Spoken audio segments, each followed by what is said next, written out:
በዚሁ አጋጣሚ ታሪክ ነውና እየቀዳን ያለ ነው ሰዎችን ብናነሳ በጣም ደስ ይለኛል። ከምኒልክና ከሰይፉ በኋላም ስለ አማሃ እሸቴ እናወራለን። ግን ምኒልክ ምን አይነት ዘፋኝ እንደነበር እናንተ ልብ ውስጥ ያለውን ምኒልክ እንድታሳዩኝ ፈልጌ ነው። እንዴት ነበረ? ለምንድነው ሌሎቹ ለምሳሌ እነ ጋሽ ጥላሁን ማህሙድ እና ሌሎችም በጣም ትልቅ ደረጃ ላይ ደርሰዋል። ብዙ ሰው አውቋቸዋል። ትልቅ ዝናም አግኝተዋል። በሙዚቃ ውስጥም ቀላል የማይባል ተጽዕኖ ፈጥረዋል። ምኒልክ እንደ ችሎታው ለምንድነው በችሎታው ልክ መብራት ያልቻለው?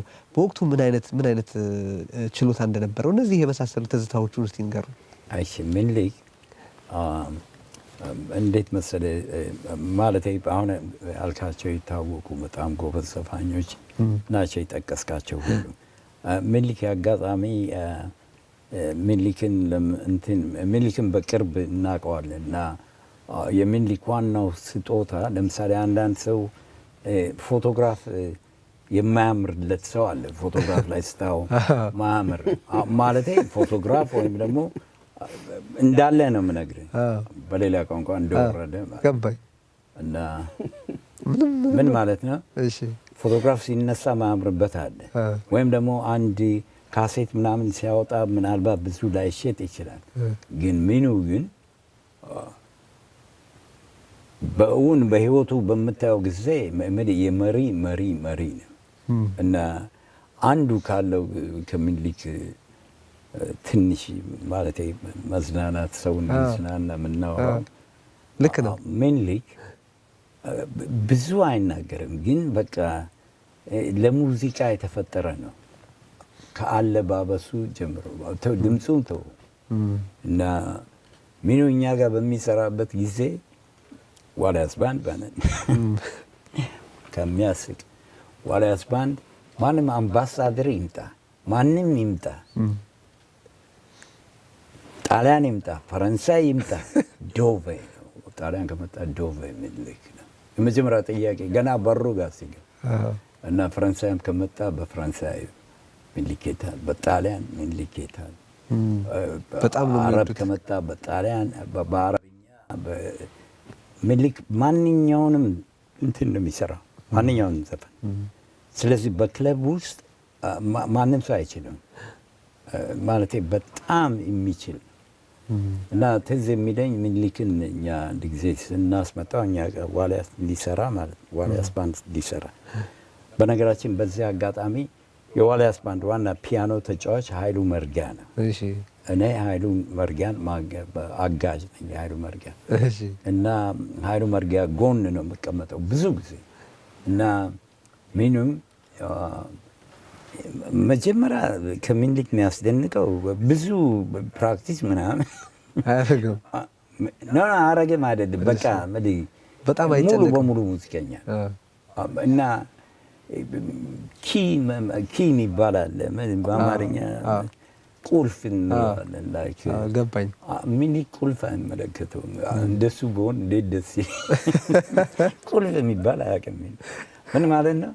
ምኒልክ የፈለገበት ቦታ ሄዶ ምንም አያውቃቸውም ገብቶ መስፈን እንጂ ይሄ ነው ቁልፌ፣ ይሄ ነው ሜጀር፣ ይሄ ነው ምናምን ይባል። ሰማይ ላይ ቁልፉ ቢሆን ታች ቢሆን ይወጣል። ኦፕራ ሲንገር ነው።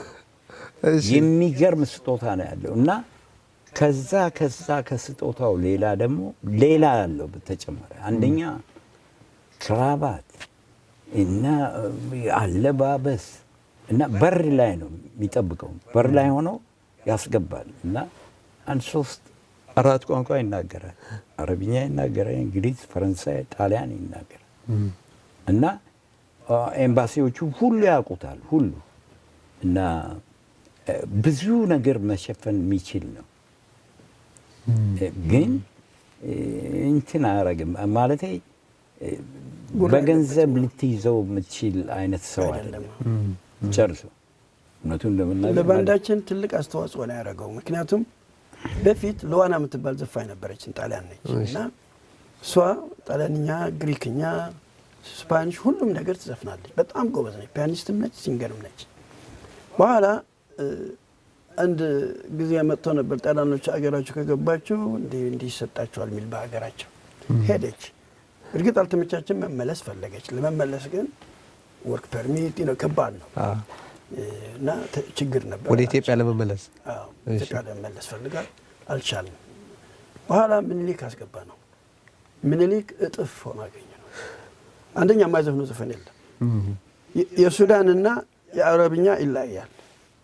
እኛ አረብኛ ነው የምንለው፣ የሱዳን ዘፈን ሌላ ነው፣ የአረብ ዘፈን ሌላ ነው እና ሲዘፍን ቁጭ ነው ይወዱታል። ኢንተርናሽናል በቃ የኛ ባንድን በጣም ወደ ኢንተርናሽናል ያስገባው እሱ ነው በዘፈን በኩል because anything ይዘፍናል።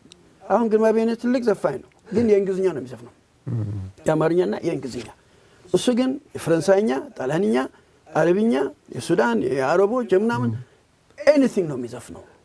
በጣም በጣም ትልቅ ዘፋኝ ነው። ደግሞ ድምፁ ቅድም ግርማ እንዳለው ኦፕራ ሲንገር ነው። ዘ ሆል ፒያኖ ነው እሱ ድምፁ ከሃይ እስከ ሎ ኦል ዘ ዌይ።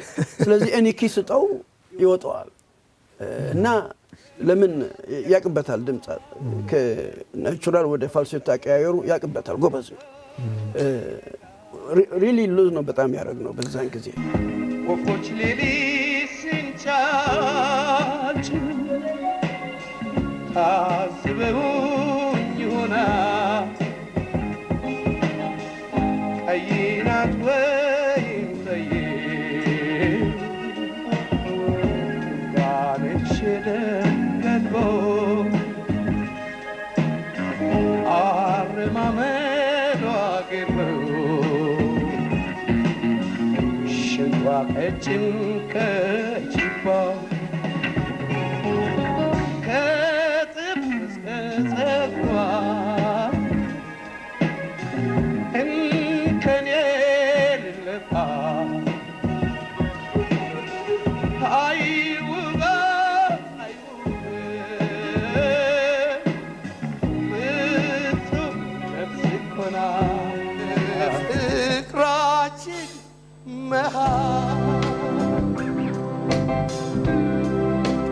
ጠያቂው በዝቶብኝ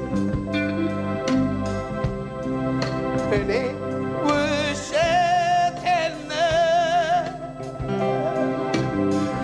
አልወዳትም ያልኩት ቢተኔ ወደሊለ አሽቂቅ ወሕየትለ የቢተኔ ወደሊለ አሽቂቅ ወሕየትለ የቢት የቢት የቢት የቢት የቢት የቢት ድረስ ደነደቅሽው ልቤን በፍቅርሽ መረቅሽው የጸደይ አየር አሽተሽ የአደይ አበባ ታቅፈሽ ነይልኝ ፍቅሬ በሞቴ አንቺ ነሽና ሕይወቴ